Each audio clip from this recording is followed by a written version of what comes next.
10 లక్షలు ఖర్చు పెడుతున్నామా, 50 లక్షలు ఖర్చు పెడుతున్నామా, ఎంత బంగారం పెడుతున్నాయో కాకోకుండా మన బిడ్డకి ఇష్టమైన పెళ్లి చేస్తున్నామా, మన అబ్బాయికి ఇష్టమైన అమ్మాయి నుంచి పెళ్లి చేస్తున్నామా, వాళ్ళకి ఇష్టం ఉందా, అది ఆలోచించి పెళ్ళిళ్ళు చేయండి.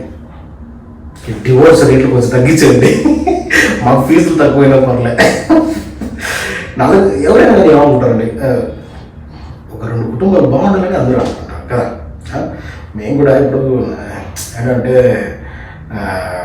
పోలీసులు కూడా ఎప్పుడు క్రైమ్ రేట్ తక్కువ కావాలని కోరుకుంటారు, ఎక్కువ కావాలని ఎప్పుడు కోరుకోరు. అదేవిధంగా మేము కూడా ఏం కోరుకుంటాం, కోర్టులు కూడా ఒక డివోర్స్ పిటిషన్ వేసుకొని ఎవరైనా వస్తే నేను 1 సంవత్సరం టైం ఇస్తాను వాళ్ళకి.